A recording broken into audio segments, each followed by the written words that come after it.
Seanca plenare në Kuvend u përfshi nga përplasjet të forta mes mazhorancës dhe opozitës. Kreu i grupit të Partisë Socialiste Taurand Balla, teksa fliste nga foltorja e Kuvendit për integrimin ndërhyrjeve të opozitës nga vendi, ju përgjigj me numra telefoni. Realisht nuk kishim një numër telefonit tuaj që të merrim në telefon dhe ju pyesim se si duhet bërë. Për ty Albana, kemi numrin 0900, u shpreh Balla. Kjo deklaratë u pasua nga sharja ofendime mes deputetëve brenda pak sekonda. Kreu i grupit të Partisë Demokratike Gazmend Bardhi, teksa kërkonte me insistim ndërprerjen e seancës pas fjalëve të Ballës, nuk i kurseu kolegët socialist e as familjarët e tyre. Situata është tensionuar edhe në Komisionin për Evropën dhe Punët e Jashtme, pas përplasjes së në ditën e parë në Kuvend për fjalët që Taurand Balla i tha Albana Vokshit. Për ty kemi numrin 0900 që u pasua nga fyret dhe ofendimet e rënda të Gazmend Bardhi. Në një moment, deputetja e Partisë Demokratike, Ina Zhupa, mori fjalën e revoltuar duke thënë se s'mund të sillemi sikur s'ka ndodhur asgjë në Kuvend, sikur se situata është normale dhe sikur nën kryetare e këtij komisioni, ndërsa fjalët e saj u ndërprej nga kryetari Igli Hasani që kërkoi pushim. Ndërpritet sa të duash, i tha Zhupa.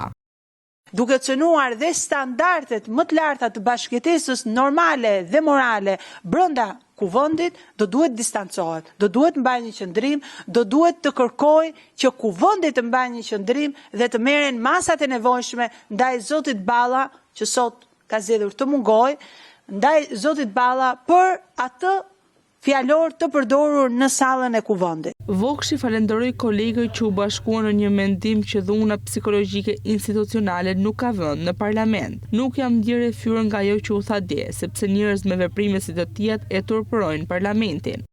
Dhe falenderoj të gjithë kolegët që u bashkuan me, besoj që në një mendim që të paktën dhuna verbale, psikologjike,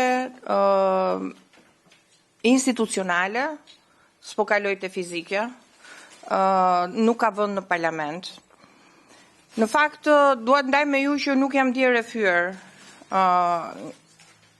nga ajo që u tha dje nga kryetari i grupit tuaj parlamentar, sepse njerëz me veprime si të tij e turpërojnë parlamentin, por jam ndjerë e lënduar për mënyrën se si kryetari i Kuvendit e menaxhoi situatën. Kryetari Igli Hasani kërkoi ndjes Vokshit, por tha se pret të njëjtën gjë nga pala tjetër. Dua të kërkoj unë personalisht ndjes kolegës time Albana Vokshi. Ishte situatë shumë e pakëndshme. Ajo që bëri zoti Balla, kërkoi falje 3 herë, është hap që duhet pranuar.